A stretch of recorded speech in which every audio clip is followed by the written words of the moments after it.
1 million de dollars. C'est le bénéfice net, et on parle bien d'une seule petite année, qu'un seul passeur basé à Istanbul a réussi à empocher. C'est ahurissant, non? Ce chiffre, il nous montre à quel point la crise migratoire s'est transformée en une industrie illicite ultra lucrative. Mais de l'autre côté du spectre, on a une toute autre réalité. Une migration complètement légale, organisée, essentielle même. Pensez par exemple à ces travailleurs saisonniers népalais qui viennent prêter main forte de manière tout à fait officielle dans les exploitations agricoles en Europe. C'est le jour et la nuit. Deux mondes parallèles, deux réalités économiques totalement différentes. Bienvenue dans cette nouvelle analyse. Aujourd'hui, on va faire un truc simple. On va suivre l'argent. On va décortiquer ensemble la mécanique de cette véritable économie souterraine qui pèse des milliards, celle de la traite humaine. Mais pour vraiment comprendre ce qui se passe avec ces mouvements de population vers l'Europe, il faut regarder les deux faces de la pièce. D'un côté, on a cette chaîne criminelle qui approvisionne les réseaux de passeurs, et de l'autre, des filières super structurées et légales qui permettent à des travailleurs du Népal d'obtenir des visas en bonne et due forme pour travailler dans les vignes en France, en Espagne ou en Italie. Alors, prêt à plonger dans ces deux parcours que tout oppose? C'est parti. Au programme de notre décryptage, d'abord, on va voir le boom du business migratoire. Ensuite, on parlera passeurs et faux passeports. On enchaînera avec un sujet assez glaçant, les gilets de sauvetage contrefaits.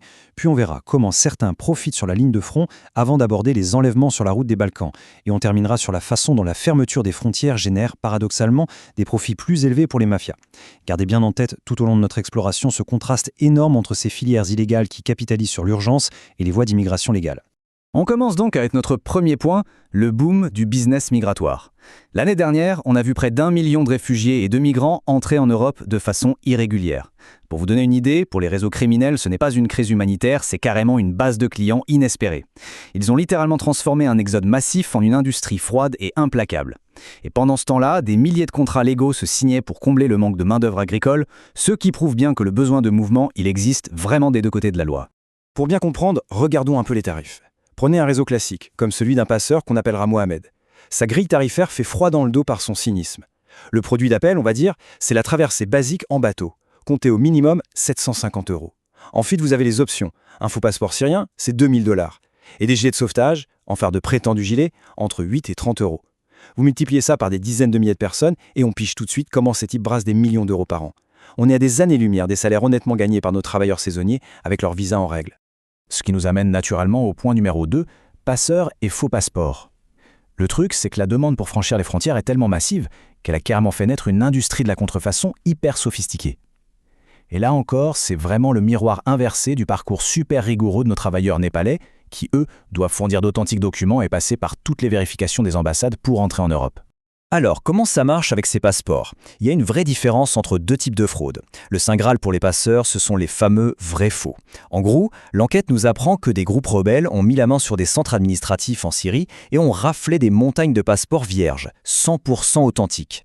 Les faussaires n'ont plus qu'à y taper de fausses infos et le tour est joué. On ne parle pas d'une vulgaire impression maison, mais de vrais carnets étatiques détournés.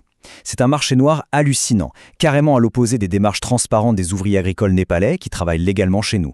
Et vous en doutez, les conséquences sur la sécurité sont énormes. Une note du ministère de l'Intérieur français a carrément tiré la sonnette d'alarme concernant ces passeports vierges volés. Pourquoi?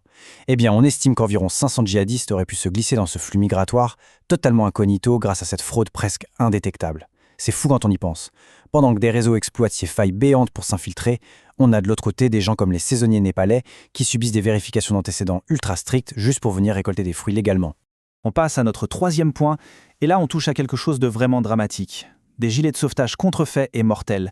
Parce que si les faux documents posent un risque pour la sécurité des États, il y a une autre arnaque, beaucoup plus sombre, qui tue directement des innocents, notamment sur les côtes de la mer Égée.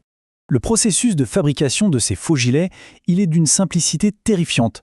Tout ça se passe dans d'anciennes usines textiles reconverties en ateliers clandestins. Étape 1, on récupère de la mousse d'emballage en plastique, le truc le moins cher qui existe. Étape 2, on la découpe et on la plie grossièrement pour la fourrer dans une toile en forme de gilet. Et l'étape 3, la pire de toutes, on y coud de fausses étiquettes de certification européenne CE pour rassurer les acheteurs. C'est du cynisme industriel à l'état pur. On est vraiment loin des équipements de sécurité super réglementés qu'on fournit aux travailleurs agricoles saisonniers. Quand on compare les deux, ça fait froid dans le dos. Un vrai gilet de sauvetage, ça coûte autour de 30 €. C'est bourré de silicone et ça vous maintient à la surface pendant près de 40 heures. Le faux, lui, se vend entre 8 et 10 €. Il y a juste de vieilles couches d'éponge en plastique à l'intérieur. Le résultat, dès qu'il touche l'eau, il s'imbibe et coule en quelques minutes. Pour gratter une vingtaine d'euros, ces réseaux vendent littéralement des enclumes déguisées en bouées à des familles entières. C'est une tromperie mortelle qui a causé des centaines et des centaines de noyades. Point numéro 4. Profiter sur la ligne de front. Parce qu'il faut bien comprendre qu'il n'y a pas que les mafias qui s'en mettent plein les poches. L'arrivée de dizaines de milliers de personnes en transit, ça crée aussi un boom économique secondaire totalement légal, celui-là, pour les communautés locales qui sont sur la route. Prenons l'île de Lesbos, en Grèce. C'est fascinant de voir comment l'économie locale s'est métamorphosée. Mytilène, la capitale, a complètement changé de visage, avec des enseignes qui s'affichent maintenant en arabe. Les petits épiciers du coin se sont adaptés hyper vite, on trouve désormais du thon et du poulet halal plein les rayons. Et puis, il y a cette explosion hallucinante des agences de voyage qui proposent des packs bus plus bateau entre 90 et 150 €. La saison touristique normale dure à peine 3 mois d'habitude. Et là, le business tourne à plein régime sur presque 9 mois. Une manne financière inattendue, bien différente de l'impact économique plus prévisible et bien encadré qu'apportent les travailleurs népalais dans nos régions viticoles. 5e partie de notre analyse. Enlèvement sur la route des Balkans. En remontant vers le nord, du côté de la Macédoine ou de la Serbie, l'ambiance s'assombrit nettement. Les migrants économiques se retrouvent extrêmement vulnérables, littéralement jetés en pâture aux réseaux d'extorsion locaux. Parce que oui, derrière tous ces gros chiffres, il y a de vraies vies brisées. L'histoire de Karem, un migrant marocain, est hyper parlante. Il le dit lui-même, je cite, « Je suis parti pour aider ma famille. Et à la fin, ce sont eux qui payent pour moi. C'est terrible. » Il est tombé dans un piège tendu par d'autres faux migrants. Il a été enlevé en Macédoine, torturé, tout ça pour forcer ses proches à payer une rançon de 1300 $. Ce destin tragique nous rappelle la précarité extrême de cette route, aux antipodes de la sécurité physique et juridique qu'offre un vrai contrat de travail saisonnier en Italie ou en Espagne. Et même quand ils arrivent à l'échapper aux kidnappeurs, la machine à cash continue de tourner. Prenez la Serbie par exemple. Un billet de train officiel de l'État coûte 15 €. Mais quand ces transports sont saturés, une véritable mafia du bus prend le relais et impose un tarif unique de 35 €. Les bénéfices sont juste astronomiques.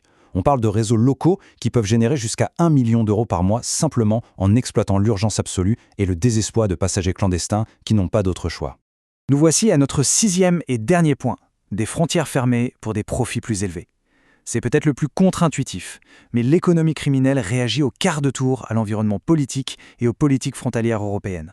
Le déséquilibre des forces sur le terrain est complètement dingue. À la frontière macédonienne, face à une vague humaine ininterrompue, les policiers sont souvent démunis. Imaginez, ils arrivent à intercepter une 60aine de faux documents toutes les 8 heures. Et ça, avec pour seules armes, leurs yeux et des petites loupes de poche. C'est une faille énorme que les réseaux criminels, eux ultra équipés, se font une joie d'exploiter. Pendant ce temps-là, les visas des travailleurs réguliers, comme nos saisonniers népalais, sont scannés, vérifiés biométriquement, sans le moindre problème. C'est la mécanique implacable de l'offre et de la demande. Regardez bien la chronologie. Après le pic d'1 million d'arrivées en 2015, on a vu les contrôles se durcir brutalement, surtout après les attentats de Paris en novembre. Au printemps suivant, la Macédoine sur les grands moyens et montre de doubles murs de barbelés. Mais le truc, c'est que la demande de passage, elle ne disparaît pas par magie. À chaque fois qu'on dresse un nouvel obstacle physique, le marché noir se frotte les mains et transforme ça en un nouveau service facturé à prix d'or. En fait, le constat de notre enquête est sans appel. Que ce soit avec l'accord d'Ankara qui renvoie les migrants en Turquie ou la fermeture totale des frontières macédoniennes, les mafias s'adaptent instantanément.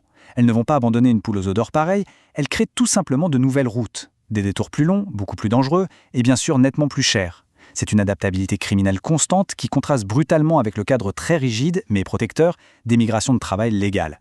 Ce qui nous amène à cette grande question finale.